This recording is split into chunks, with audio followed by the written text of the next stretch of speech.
Currently the boat is in storage, and due to the metal building, I am having a lot of difficulty showing the boat virtually. So this is our resolution. First, we're going to start with the hull and some general information.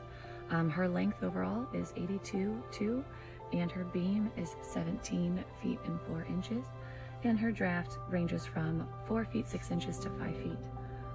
Included in the retrofit, the hull was completely water blasted with many areas replaced and recoated with Interprotect in 2000.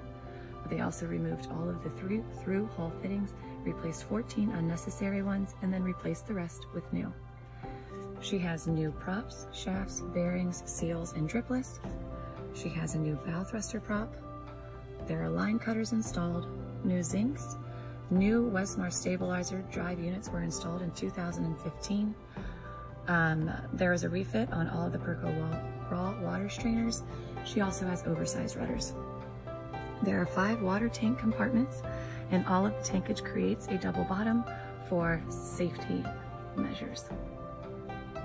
We're now walking down the port side of the hull and heading back to get up onto the ship. Stabilizers, new prop and shafts, new zincs but they're hard to see, and the oversized rudder. Here's the transom and the swim platform.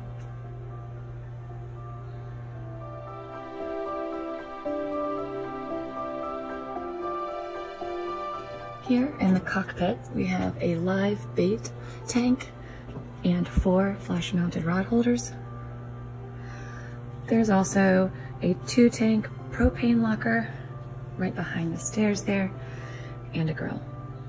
Here in the lazarette is the ship's extensive battery bank, including transformers for clean power. So all onboard systems can be operated 20+ hours with the battery bank. You have both the 12-volt DC and 120-volt and 240-volt AC electric, dual switchable isolation transformers, and all systems are energy efficient to enable operating one of the 2 Northern Light generators. Only 3 hours a day can top off this house bank, and then the isolated battery bank in the pilot house. There are receptacles for port and starboard shore power connection, and a dedicated distribution panel for the windlet. This is all refinished teak here in the cockpit, and teak stairs taking us up to our aft deck. She's having all new canvas made for the back, and the plan is for navy blue. She also has sliding glass windows for fresh air and air movement when you're underway. Again, you have refinished teak floors and a full wet bar.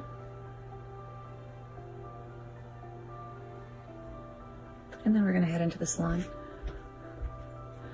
Okay, here we're in the salon. These windows do open to again provide plenty of fresh air underway. All of the lighting is LED. The teak has a satin finish. Teak is a varnished satin finish. And the electrical system on the ship has been entirely removed and replaced. Now here is where we're going to go down into the varnished teak lower lobby and where the majority of our stateroom. Okay, heading down into the lower lobby. Over here, we have 2 identical staterooms, one with an ensuite that can also be used as a day head. Each head has its own dedicated hot water tank, and there was new in-wall electric heating put in every cabin, and each one, as you'll see in here, has its own dedicated controls. And then going through.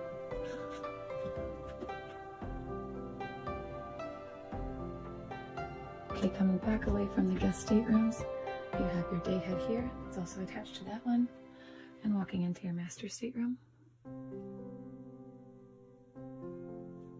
There's an escape hatch that's actually located right behind there. You can flip that panel open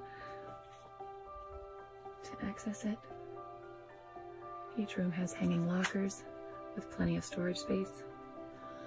And then here is the ensuite head. There are 3 new vacuum flush systems installed, and each flush only takes 1 cup of water. And with the 600-gallon holding tank, that allows for lots of cruising before a pump out is required. And then this head is attached to that second stateroom, so they have access as well. And coming back up the stairs, we're heading through the salon. So much storage. There are cabinets everywhere, along with larger hanging storage compartments. And then right here, if you are to open this picture frame, there's a secret storage compartment back there. Portholes, we're heading into the galley now. Here we are in the galley. Find refinished floors again, all of the varnished hardwood, and newly installed modern appliances.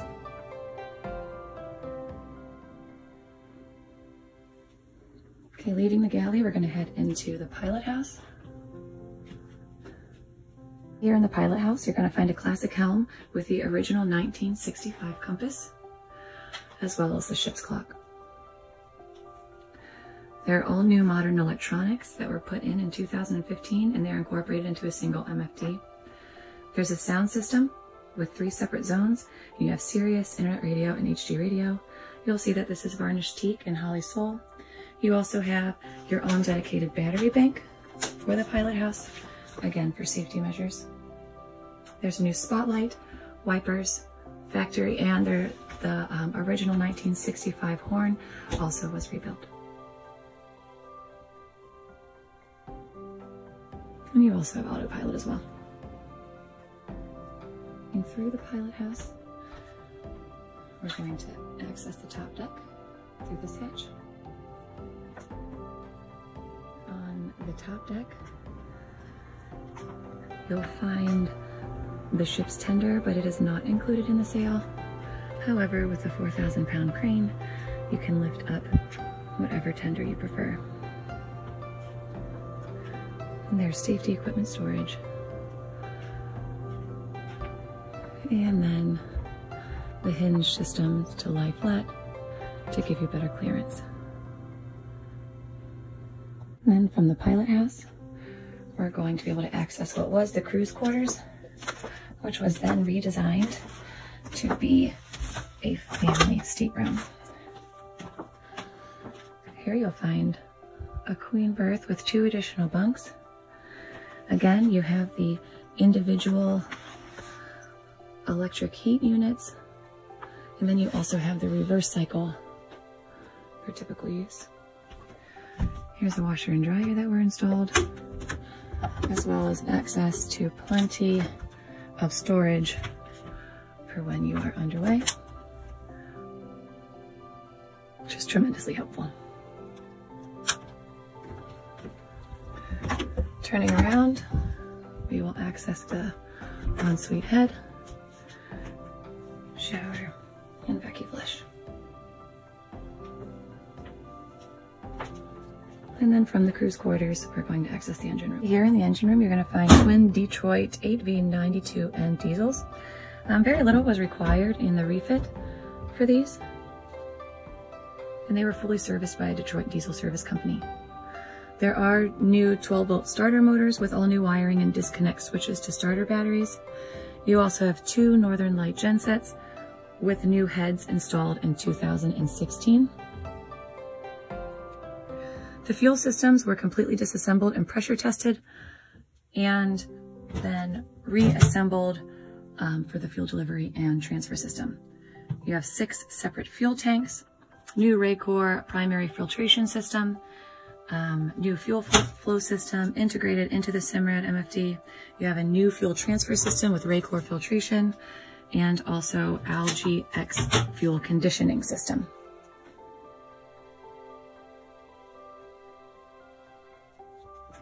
Looking at the freshwater system, there are 2 sources. You have 500-gallon freshwater tank with 40-gallon pressure tank and dock water inlet.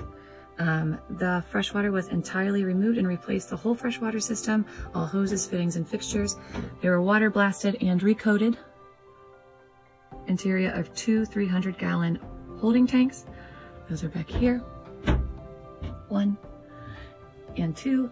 They're also piped together So that way, anything that's in them can flow from one to the other. So that way the ship does not get weighted unevenly. There are new drains and gray water sump system for all locations. And then 500-gallon freshwater capacity with 40-gallon pressure tank and 2-micron whole boat filtration system. And then as you saw before, up there in the ceiling is the RO system. The waste system is a seal and vacuum flush that only uses 1 cup of fresh water per flush. And with a 600-gallon holding tank, that means a lot of cruising time between pump outs. And the holding tank was water blasted and recoated. Also, the raw water seawater system was entirely removed and replaced raw water supply system. That also included all hoses, fittings, and fixtures. And then that raw water system also feeds the live well in the cockpit and can feed into the primary filtration system and the raw water RO system. Here's the through stem bow roller for the 200-pound Danforth anchor and 300 feet of 1/2-inch chain. There are also 2 other spare anchors on board. There are tide ride sea chairs, an aluminum boarding ladder, an electric searchlight, and the dual air horns.